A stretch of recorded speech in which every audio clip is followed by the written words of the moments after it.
ঈমান যদি অন্তরের ভিতরে থাকে, যারা বরাবর ঈমান যদি অন্তরের ভিতরে থাকে, কিয়ামতের ময়দানে ওই ঈমানের বদৌলতে সেই ব্যক্তি একদিন জান্নাতে প্রবেশ হয়ে যাবে। সুবহানাল্লাহ।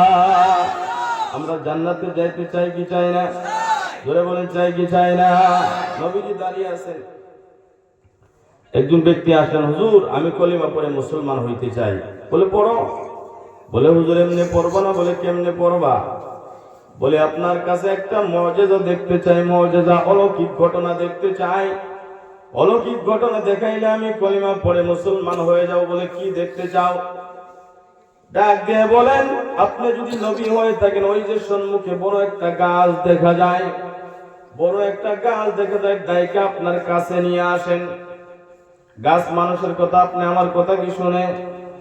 সবাই বলেন শুনে। কিন্তু আমার দয়াল নবী এমন একজন নবী, নবী যদি গাছকে ডাক দেয় দৌড়ায় নবীর কাছে এসে যায়। সুবহানাল্লাহ। তাহলে যারা আজকে বলে নবী আমার মতো, বেয়াদব কি বেয়াদব না? জোরে বলেন, বেয়াদব কি বেয়াদব না? আমি কারো এগেস্টেও যাইব না, যাওয়ার কোনো দরকার পড়ে না। কথা হলো আমরা আহলে সুন্নাত ওয়াল জামাতের যেটা আকীদা, ওইটা বয়ান করা দরকার আছে কি আছে না? আল্লাহর নবী রাহমাতুল্লিল আলামিন যখন কোন রাস্তার মধ্যে হাঁটতেন, রাস্তা দিয়ে হেঁটে যাইতেন, আল্লাহর নবী বলেন যে কোন গাছ বৃক্ষ তরুলতা পাহাড় পর্বত আমার সম্মুখে আসে, ওয়াহুয়া ইয়াকুল আসসালামু আলাইকা ইয়া রাসূলুল্লাহ, গাছ বৃক্ষ তরুলতা পাহাড় পর্বত সব কিছু আমি নবীকে সালাম দিয়ে যাই। ইয়া রাসূলুল্লাহ, ইয়া রাসূলুল্লাহ, ইয়া রাসূলুল্লাহ, গোসল করাইয়া কাফন পরাইয়া রাখিব যখন কবর শোয়া, লয় গকুলে গোলাম বলিয়া, লয় গকুলে গোলাম বলিয়া, ইয়া রাসূলুল্লাহ, ইয়া রাসূলুল্লাহ। অন্ধকার কবরে যখন দিবে আমাকে, থাকিবেন নবী গো আমার শিহরে। বলেন সুবহানাল্লাহ। অন্ধকার কবরে যখন দিবে আমাকে, থাকিবেন নবী গো আমার শিহরে। করিব সালাম কদম ধরিয়া, করিব ইয়া রাসূলুল্লাহ, ইয়া রাসূলুল্লাহ। আপনার নূরের ঝলক লাগিয়া কবরের আধার যাবে চলে। বলেন না ইয়া রাসূলুল্লাহ। নবী আমরা কবরে চাই কি চাই না?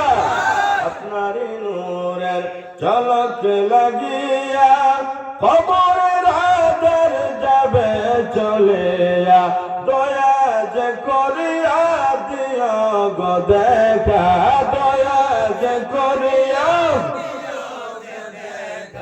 ইয়া রাসূলুল্লাহ, ইয়া রাসূলুল্লাহ। কি বলতেছিলাম বাবা আমার, নবীজি কোন রাস্তা দিয়ে হেঁটে গেলে, নবী যদি কোন রাস্তা দিয়ে হেঁটে যায়, গাছ বৃক্ষ তরুলতা পাহাড় পর্বত যেতে পড়ে, আল্লাহ নবী বলেন মিশকাত শরীফের ভিতরে হাদিস এসেছেন, দালাইলুন নবুওয়াতের ভিতরে হাদিস এসেছেন, ওয়া ইয়াকুল আসসালামু আলাইকা ইয়া রাসূলুল্লাহ, ওই গাছ বৃক্ষ তরুলতা আমি নবীকে সালাতু সালাম দিয়ে যাই। সুবহানাল্লাহ। আরে বাবা, গাছ বৃক্ষ তরুলতা পাহাড় পর্বত যদি আমার দয়াল নবীকে সালাম দিতে পারে, আমরা সুন্নি আহলে সুন্নাত ওয়াল জামাত, আমরা দরবারের ভক্ত মানুষ, আমরা সেই রাঙ্গামাটি দরবারের ভক্ত মানুষ, আমরা বালাবাড়ি দরবারের ভক্ত মানুষ। ভাই বন্ধু বাবারা, এই জমিনের ভিতরে আমরা নবীকে দাঁড়ায় সালাম দিতে চাই কি চাই না? আরো জোরে বলেন, চাই কি চাই না? আল্লাহর নবী রাহমাতুল্লিল আলামিন দাঁড়িয়ে আছেন, একজন ব্যক্তি এসে বললেন ইয়া রাসূলুল্লাহ, ইয়া হাবিবাল্লাহ, নবী গো আমি কলিমা পড়ে মুসলমান হয়ে যাইতে চাই। বলে পড়ো। বলে এমনি পড়বো না। বলে কেমনে পড়বা? একটা মর্যাদা দেখতে চাই। কি মর্যাদা দেখতে চাও? বলে নবী গো এই যে সম্মুখে একটা গাছ দেখা যায়, গাছ দেখা যায়, দালাইলুন নবুয়তের ভিতরে হাদিসটা এসেছেন, গাছটাকে যদি আপনি ডেকে আপনার কাছে নিয়ে আসতে পারেন, ডেকে যদি কাছে নিয়ে আসতে পারেন, গাছটাকে ডাক দিয়ে যদি আপনি কাছে নিয়ে আসতে পারেন, আমি কলিমা পড়ে মুসলমান হয়ে যাব। নবী বলে আমি ডাক দিব না, তুমি ডাক দিবা। আমি ডাকবো না, তুমি ডাকবা। বলে আমি ডাকবো না, তুমি নিজেই যায় বলো গাছকে। ওই ব্যক্তিকে বলতে আছে গাছকে যায় তুমি একটু বলো, হে গাছ, ওই যে সম্মুখে আল্লাহর নবী রাহমাতুল লিল আলামিন দাঁড়িয়ে আছে, রাহমাতুল লিল আলামিন দাঁড়িয়ে আছে, মুহাম্মাদুর রাসূলুল্লাহ দাঁড়িয়ে আছে, ওই নবী তোমাকে ডাক দিয়েছে, নবী তোমাকে ডাক দিয়েছে।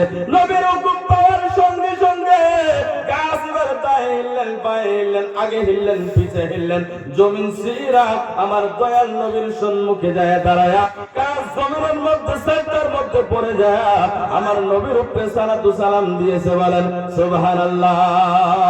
আর জোরে বলেন না সুবহানাল্লাহ। আমি তোমার প্রেমের ভিখারি ইয়া রাসূলুল্লাহ, আমি তোমার প্রেমের ভিখারি। বলেন আমি তোমার প্রেমের ভিখারি লাল্লা, আমি তোমার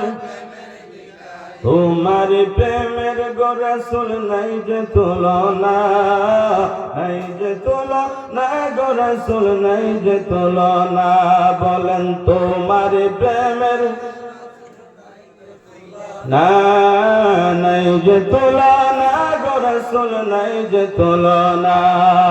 তোমার প্রেমে জিন্দা হলো উস্তুনা নানা ইয়া রাসূলুল্লাহ, আমি তোমার প্রেমের ভিখারি। বলেন আমি তোমার প্রেমের ভিখারি ইয়া রাসূল ইয়া হাবিবাল্লাহ, আমি তোমার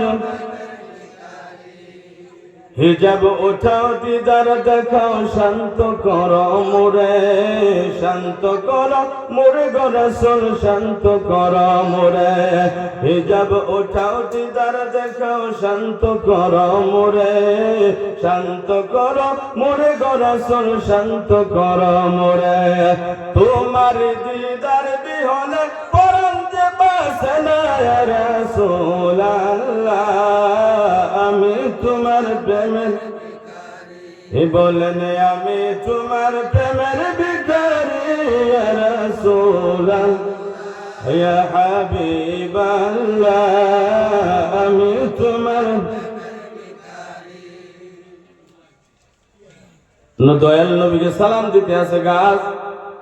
এবার ওই ইহুদি পরে যিনি সাহাবী হয়েছেন আল্লাহ নবী রাহমাতুল লিল আলামিনকে ডাক দিয়ে বলে নবী গো আর বিলম্ব নয়, এই যে হাত বাড়ায় দিলাম, মধুর কলিমা পড়ে মুসলমান বানায় দেন। সুবহানাল্লাহ। মুসলমান হয়ে গেল। আল্লাহর নবী গাছকে আবার হুকুম দিলেন, দৌড়ায় গাছ নিজের জায়গার মধ্যে আবার দাঁড়িয়ে গেলেন। তাহলে বোঝা গেল নবী যে গাছকে ডাক দিলে আসে আবার চলে যায়। যদি নবী গাছকে ডাক দিলে আসে আবার চলে যায়, পৃথিবীর কোন মানুষ যদি আমরা গাছকে ডাক দেই, কোন গাছ কি কোনোদিন আসবে? জোরে বলুন আসবে? তাহলে বোঝা গেল আমরা কোনো পাশে নবীর মতো হইতে পারবো না। পারবো? জোরে বলেন পারবো। যারা বলে নবী আমার মতো, তাদের সঙ্গে আমাদের কোনো সম্পর্ক থাকতে পারে? জোরে বলেন পারে? আমার ভাইরা, এটা কিসের মাস বলছিলাম? মেরাজের মাস। নবীজি এই জমিন থেকে উঠে, এই জমিন থেকে উঠে উম্মে হানি রাদিয়াল্লাহু তাআলা আনহার ঘর থেকে আল্লাহ নবী সব কিছু পার করে 1 আসমান 2 3 4 5 6 7 সিদরাতুল মুনতাহা, তারপরে বাইতুল মামুর, তারপরে আরশে আজম পার করে লামাকানে গিয়ে আমার আল্লাহর দিদার করেছেন। বলেন সুবহানাল্লাহ। জোরে বলুন সুবহানাল্লাহ। আল্লাহ রাব্বুল আলামিন নবীজিকে জমিন থেকে ডেকে নিয়ে গেলেন। যে নবীকে আল্লাহ দেখার জন্য এই জমিন থেকে লামাকানে নিয়ে গেলেন, আল্লাহ নবীকে দেখতে চায়। আমরা ওই নবীকে দেখতে চাই কি চাই না? জোরে বলেন চাই কি চাই না? আমার ভাইয়েরা বাবার আমার, আল্লাহ নবী সেদিন ঘুমিয়ে আছেন। কি আছেন? নবীজি ঘুমাইতেছেন। আল্লাহ তাআলা জিবরিলকে ডাকলেন, জিবরিল ৭০,০০০ ফেরেশতার জামাত নিয়ে আমার নবীজির দরবারে যাও। বলেন সুবহানাল্লাহ। নবীজির দরবারে যাওয়ার আগ মুহূর্তে জান্নাতে যায় একটা বুরাক নিয়ে আমার নবীকে আমার দরবারে নিয়ে আসো। আমার ভাইয়েরা বাবারা, জিবরিল আমিনকে বলা হইল, জিবরিল আজকে নবীজি আসবে, আজকে খুশির দিন, খুশির সংবাদ। জাহান্নামের দরওয়াজা বন্ধ করে দাও, জান্নাতের দরওয়াজা খুলে দাও, আযাবের ফেরেশতা উঠায় নাও। সমস্ত ফেরেশতা যেন আকাশ জমিন নবীজির ইস্তেকবালের জন্য দাঁড়িয়ে থাকে। বলেন সুবহানাল্লাহ। নবী আল্লাহর ফেরেশতারা যদি নবীর তাজিমে, নবীর ইস্তেকবালের জন্য দাঁড়াইতে পারে, আমরা সুন্নি মুসলমানরা দাঁড়াইলে কি শিরক হবে না বিদআত?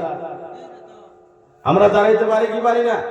যদি ফেরেশতারা দাঁড়াইতে পারে, আমরা পারি কি পারি না? এর ভিতরে কোনো শিরকের গন্ধ আছে? বেদাত আছে? আমরা বলি শিরক ও বেদাত নয়, বরং এটা ইবাদত। জোরে বলে কি? জোরে বলে কি? আমার ভাইয়েরা বাবারা আমার, জিবরিল আসতেছেন ৭০,০০০ ফেরেশতা নিয়ে। বলেন কত হাজার? সবাই বলেন কত হাজার? আসতেছেন। আস্তে আস্তে জিবরিল আমিন আলাইহিস সালাতু সালাম জান্নাতের ভিতরে ঢুকলেন। ঢুকে জিবরিল দেখলেন জান্নাতে তরতাজা ৪০,০০০ বুরাক। বলেন সুবহানাল্লাহ। বলেন কত হাজার বুরাক? ৪০,০০০ বুরাক। ৪০,০০০ বুরাকের ভিতরে ১,০০০ বুরাকের কপালে লেখা আছে মুহাম্মাদুর। সবাই বলেন মুহাম্মাদুর। ১,০০০ বুরাকের কপালে লেখা আছে মুহাম্মাদুর রাসূলুল্লাহ। জিবরিল ঘুরতেছেন, ঘুরতে ঘুরতে দেখে একটা বুরাক মাথাটা নিচে দিয়ে চোখের পানি ছেড়ে কানতে কানতে কানতে কমজোর হয়ে গেছে। বলেন সুবহানাল্লাহ। কানতে কানতে কমজোর হয়ে গেছে। জিবরিল ডাক দিয়ে বুরাক, কি জন্য কাঁদো? সবাই আনন্দে খুশিতে নাচতেছে, নবী মেরাজ যাবে, সবাই আনন্দিত, তুমি কি জন্য কাঁদতেছ? এবার বুরাক ডাক দিয়ে বলে, জিবরাইল, হে ভাই জিবরাইল শোনো, আমি অনেক দিন পূর্বে শুনেছি আমার দয়াল নবী রাহমাতুল লিল আলামিন এই জমিন থেকে উঠে মহান আল্লাহ রাব্বুল আলামিনের দিদারের জন্য যাইবে, মেরাজের জন্য দয়াল নবী রাহমাতুল লিল আলামিন যাইবে। জান্নাতের মধ্যে অনেক বুরাক রয়েছে, না জানি নবী কোন বুরাকের উপরে সওয়ার হয়ে যায়। আমি বুরাকের মনে বড় ইচ্ছা, নবীজি যখন এই দুনিয়া থেকে মেরাজের জন্য, আল্লাহর দিদারের জন্য বুরাকের উপরে সওয়ার হয়ে যাইবে, আমি বুরাক এই জন্য কাঁদি, আমি এই জন্য কাঁদতেছি যেন আমার নবী রাহমাতুল লিল আলামিন মদিনাওয়ালা নবী মুহাম্মদুর রাসূলুল্লাহ সাল্লাল্লাহু আলাইহি ওয়াসাল্লামকে আমি বুরাক পিঠে করে আল্লাহর দরবারে নিয়ে যাইতে পারি। সুবহানাল্লাহ। বুরাক কাঁদতেছে, নবীকে যেন আমি নিয়ে যাইতে পারি, এটা আমার মনে আশা। হে ভাইরা বাবারা আমার, বুরাক হয়ে যদি নবীর জন্য কাঁদে, আমরা আহলে সুন্নাত ওয়াল জামাত নবীর উম্মত হয়ে নবীকে পাওয়ার জন্য কান্দা দরকার আছে কি আছে না? জোরে বলেন আছে কি আছে না? আমার ভাইরা বাবারা আমার, এবার জিবরিল আমিন বুরাক নিয়ে আসলেন, আল্লাহর নবী রাহমাতুল লিল আলামিনের দরবারে আসলেন। দেখতেছেন নবীজি ঘুমিয়ে আছেন, আল্লাহর নবী রাহমাতুল লিল আলামিন ঘুমিয়ে আছেন, সুন্দর করে ঘুমাইতেছেন। আল্লাহর নবী রাহমাতুল লিল আলামিনের ঘরের ভিতরে জিবরিল আমিন আলাইহিস সালাতু সালাম ঢুকে গেলেন। যাওয়ার পরে দেখতেছেন নবীজি ঘুমিয়ে আছেন। ওইদিকে আল্লাহ রাব্বুল আলামিন বারবার ডাক দিয়ে বলে, জিবরাইল তাড়াতাড়ি আমার বন্ধুকে নিয়ে আসো, তাড়াতাড়ি আমার বন্ধুকে নিয়ে আসো, তাড়াতাড়ি আমার বন্ধুকে নিয়ে আসো। এইদিকে আমার দয়াল নবী ঘুমিয়ে রয়েছেন, জিবরাইল টেনশনের মধ্যে পড়েছেন। যদি নবীকে ডাক দেই বেয়াদবি হয়ে যাবে, নবীকে ঘুম থেকে জাগাইলে বেয়াদবি হয়ে যাবে, যদি তাড়াতাড়ি না নিয়ে যাইতে পারি আল্লাহর হুকুমের নাফরমানি হয়ে যাবে। জিবরাইল টেনশনের মধ্যে পড়ে গেলেন। এবার যখন চিন্তা করতেছেন জিবরাইল, আল্লাহ রাব্বুল আলামিন ডাক দিয়ে বলে, জিবরাইল রে, আমি আল্লাহ রাব্বুল আলামিন তোমার ঠোঁট দুইটা কাপড় দিয়ে বানিয়ে দিয়েছে। তোমার ঠোঁট হইল ঠান্ডা, আমার নবী হইলেন নূর হইল গরম, নবীজির পাও মুবারক গরম, তোমার ঠোঁট দুইটা ঠান্ডা। তুমি একটা কাম করো, নবীকে ডাক না দিয়া আমার নবীর কদমের ভিতরে একটা চুমা দিয়ে দাও। জোরে বলেন সুবহানাল্লাহ। এবারে জিবরিল আমিন আলাইহিস সালাতু সালাম নবীকে ডাক না দিয়ে আমার দয়াল নবী রাহমাতুল লিল আলামিনের কদম মুবারকটা চুমা দিয়ে দিলেন। আল্লাহর নবী ঘুম থেকে জাগৃত হয়ে গেল। জিবরাইল, কি ব্যাপার, কি জন্য দাঁড়িয়ে আছো? ডাক দিয়ে বলে, নবী গো, আল্লাহ রাব্বুল আলামিন আপনাকে দেখার জন্য বেতাব হয়ে আছে। সুবহানাল্লাহ বলে। যে আল্লাহ রাব্বুল আলামিন নবীকে দেখার জন্য বেতাব হয়ে থাকে, আমরা এই পাবগাটির মানুষ, এই পাবগাটির বাবারা আমার, যুবক ভাইয়েরা আমার, বন্ধুগণ আমার, মা বোন আমার, যুবক ছেলেরা, ছোট্ট ছোট্ট বাচ্চারা, এক আওয়াজে থেকে আল্লাহ রাব্বুল আলামিনকে হাত আমরা দেখায় দিতে যাই। তখন হাসর ফুলসিরাত মিজানে আমরা আমাদের দয়াল নবীকে দেখতে চাই কি চাই না? আরো জোরে বলেন, চাই কি চাই না? আমার ভাই বন্ধু বাবারা আমার, আল্লাহর নবী রাহমাতুল লিল আলামিন মদিনাওয়ালা নবী সাল্লাল্লাহু আলাইহি ওয়াসাল্লাম ঘুম থেকে জাগৃত হয়ে গেলেন। ওযু করলেন, ওযু করার পরে জান্নাতি লিবাস পরিধান করলেন। নবীজি আমার দয়াল নবী ঘোড়ার উপরে সওয়ার হইবে, বুরাকের উপরে সওয়ার হইবে। বুরাকটা একটু লড়াচড়া করতেছে, লড়াচড়া করতেছে, বুরাকটা লড়াচড়া করতেছে। তার মানে এমন আনন্দ, অনেক বছর তো কান্না কাটা করেছে, কান্না কাটার পরে যখন নবীকে পাইছে একটা আনন্দে বুকটা ভরে গেছে। একটু লড়াচড়া করে জিবরিল ধমক দিয়ে বলল, লড়াচড়া বন্ধ করো, লড়াচড়া বন্ধ করো। বুরাক তখন আল্লাহর নবী রাহমাতুল লিল আলামিনের সম্মুখে বসে গেলেন। নবীজি কদম মুবারক উঠাইবে। এই বাবারা একটু কান, দিলের কানটা লাগায়া শুনবে বাবা। আমার দয়াল নবী আজ থেকে 1500 বছর আগে এই পৃথিবীর জমিনে আসছেন মানুষের কল্যাণের জন্য, মানুষকে জাহান্নামের পথ থেকে ফিরায় জান্নাতের পথে আনার কারণে, মানুষকে ভুল পথ থেকে সোজা পথে আনার জন্য আমার নবী কত কষ্ট করেছেন, আমার নবী কত দুঃখ করেছেন, আমার নবী তাইফের জমিনে কত মার খেয়েছে। তাইফের বেঈমানের নবীকে মারতে মারতে লোহলাহান করে দিয়েছেন। আমার নবীর নূরানি চেহারায় ওই তাইফের বেঈমানেরা একটা পাথর দিয়ে নবীকে আঘাত করে গো, নবীর চেহারায় লাগে রক্ত ঝরে যায়। আমার নবী পাথরের আঘাত খাইতে খাইতে তাইফের জমিনে 3 বার করে বেহুশ হয়ে যায়। আপনি আমার জন্য না খাই 3 দিন যাবত পাহাড়ের গুফার ভিতরে রব্বি হাবলি উম্মতি উম্মতি বলে নবী আমার কেঁদেছে, না খায় নবী সিজদা থেকে মাথা ওঠায় না। আমার দয়াল নবী মক্কার অলিতে গলিতে নামাজ শিখাইতে যাইয়া কত দুঃখ কত কষ্ট করেছেন বাবারা আমার। 1 ঘন্টা 2 ঘন্টা আমার নবীর জন্য এই জলসা মুবারকে দেওয়া যাবে কি যাবে না? আমার আল্লাহর নবী রাহমাতুল লিল আলামিন ওই বুরাকের উপরে সওয়ার হইবে, বুরাকের উপরে সওয়ার হইবে। নবীজি কদম মুবারক উঠাইলেন। এই মুহূর্তে আমার দয়াল নবীকে উম্মতের কথা স্মরণ হয়ে গেছে। সুবহানাল্লাহ। আমার দয়াল নবী নূরের সবে আর আসবে না, বলেন দয়াল নবী নূরের সবে আর আসবে না। নবী 63 সাল জিন্দগি কাঁদছে বলে উম্মতে, 63 সাল জিন্দগি এখনো কাঁদে নবী মদিনাতে রে। দয়াল নবী নূরের সবে আর আসবে না জগতে। নবীজি বুরাকে সওয়ার হয় না। জিবরিল বলেন, ইয়া রাসূলুল্লাহ, নবী গো, আমার খেদমতের ভিতরে কি কোনো বেয়াদবি হয়েছে নাকি, কোনো কমি হয়েছে নাকি? আল্লাহর নবীজি চোখের পানি ছেড়ে দিয়ে বলেন, না রে জিবরাইল, তোমার খেদমতের ভিতরে কোনো কমি হয় নাই, তোমার কোনো বেয়াদবি হয় নাই। কিন্তু জিবরাইল, আল্লাহ রাব্বুল আলামিন আমার জন্য রহমতের দরওয়াজা খুলে দিয়েছেন। কোন নবীরা ওই জায়গায় যাইতে পারে না। আল্লাহ রাব্বুল আলামিন যে জায়গা